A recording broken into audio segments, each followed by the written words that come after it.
Hello everyone and welcome back to PFJ. Today we'll talk about how to get started in the world of personal finance. But before we can get there, let's talk about where your money is going. So we'll call that step 0. Now this gets into the realm of budget, which is not the intent or goal of this channel. So I'll touch on this kind of briefly, but it's important to have a way to see where your expenses are, where your income is coming from, and where your expenses are going. This is important because this way you can tell what you're spending your money on, and you're only spending the money on stuff you care about. So there's a bunch of online tools available. My personal favorite is mint.com. There is also Personal Capital that's been used out there. If these don't work, then an old style of just using an Excel sheet and plugging and chugging your numbers and figuring that stuff out is also a good way. You should do this about every month. If you're more laid back, you can do this every 2 to 3 months. That's okay as well. But the goal here is to make sure that you know where your money is going. Now, having said that, let's talk about step 1. So step 1 for us will be an emergency fund. Now, what is an emergency fund? An emergency fund in its most basic form is your safety net. Oops, there we go. Now, this is different for different people. So if you are a college student and you get most of your money from your parents, you probably don't need an emergency fund because your parents are your safety net or your income provider, things like that. But on the other side, your parents probably need an emergency fund. Now, why do people need emergency funds? People usually need emergency funds when they lose their job, when their income stops coming in. This usually happens when the economy goes into a downturn. A lot of people lose their jobs, stock market crashes, and all those things. So as a person, if you're in this category, it's probably not a good plan to rely on your friends, to rely on your family for this, because they're probably going through those same times as well. So it's important and very important to invest in an emergency fund. Now, for most people, this will be about 3 to 6 months of expenses. This will be your rent for your house or apartment. This will be food, groceries, eating out, Starbucks, whatever that may be. It may be utilities, so electric, gas, heat, all those kinds of things fit into this category.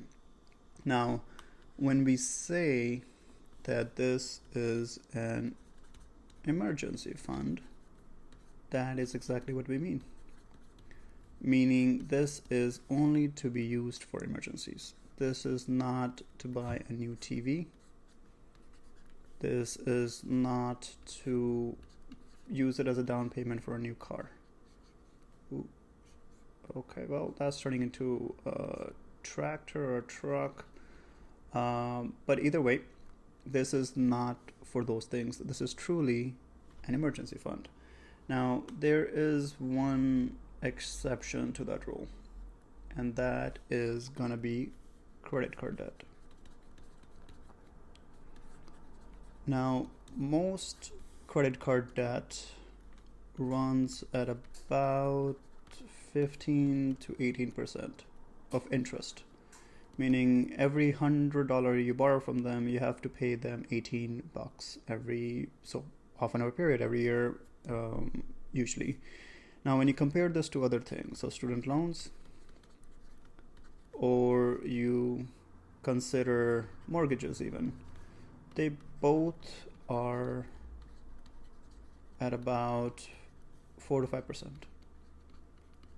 So what that means is that if we graph it out and nerd out a little bit, is that credit card debt is at 18%. While mortgages, student loans, all that stuff is running at about 4 to 5%.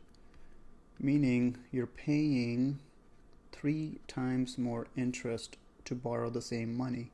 Meaning if you were to go to school, or if you were to buy out a new house, you can spend 3 times more money than you would beforehand.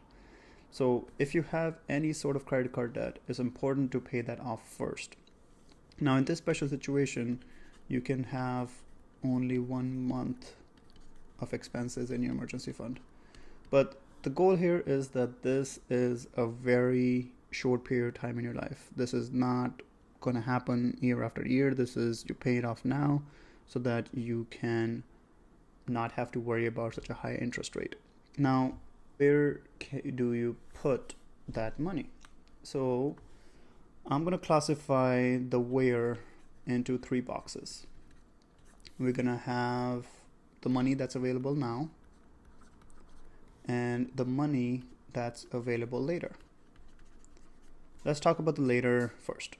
So this tends to be loans. So meaning a loan you gave out to a friend and they said that in 1 year they'll give you the money back. So for that 1 year, you don't have access to that money. So that's why this is considered later.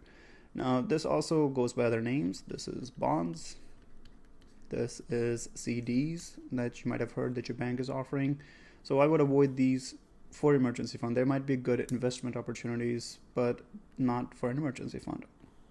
Now, in the category of now, you guys probably have a checking account somewhere. You probably have a savings account somewhere. And you guys have probably heard about the market. Those are all considered nows. Now, for the market, for the market, it can go by different names. It can be called index funds. It can be called mutual funds. It can be called ETFs. It can also be called stocks. So this is like buying Apple or Tesla or whatever you want to buy. I would also avoid the market. So avoid anything that's later and avoid the market. Now, the reason for that is, I'll zoom out a little bit here, is that when you need the emergency fund, it's because there's a downturn in the market. If there's a downturn in the market, that means the stock market is probably going to crash.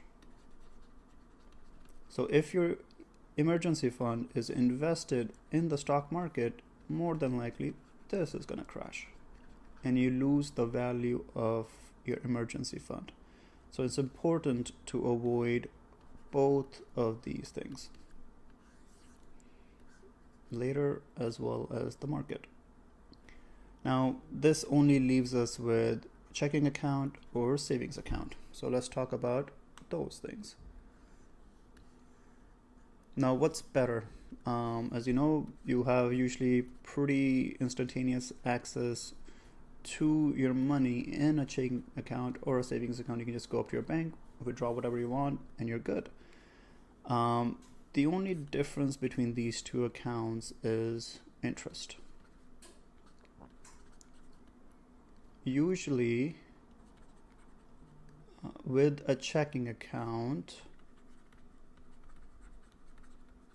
you will have a lower interest rate than a savings account. So for that reason, we usually always choose a savings account to invest in.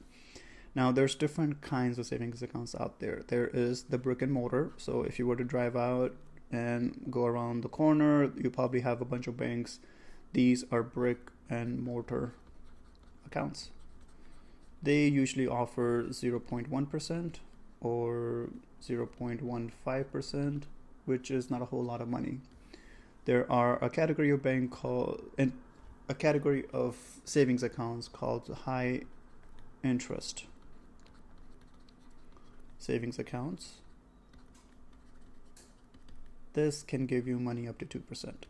So this is about 20 times as more as the other banks. So for those reasons, I always recommend to invest in a high interest savings accounts. Now, how can you find one? Usually most brick and mortar locations will not offer a high interest savings account. My personal favorite is Ally Bank. This is an online bank, meaning it has no brick and mortar locations. You cannot go into a store and take out your cash. Usually this is all done online. They are FDIC insured, so if they go bankrupt, your money is insured up to $250,000. So for that reason, with that insurance, this comes from the US government. I pretty much trust Ally Bank, and I've banked with them for the last 7-8 years and have had no issues.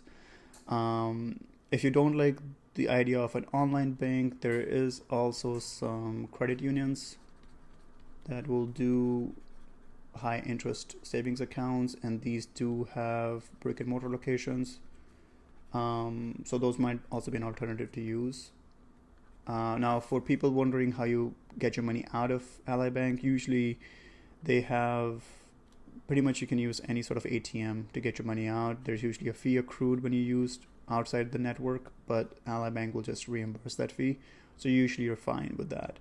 For my personal sake, I usually have a local bank, like a brick and mortar, and then I have Ally. Most of my money sits in Ally Bank, and then when I need money, cash, whatever, then I use that brick and mortar location. So that's another way to go. Lastly, I am not associated with Ally Bank in any shape or form, so take this as financial advice.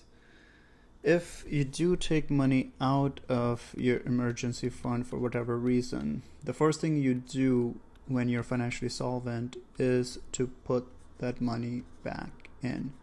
This is extremely important because you never want that emergency fund to run empty. And that is everything about emergency funds.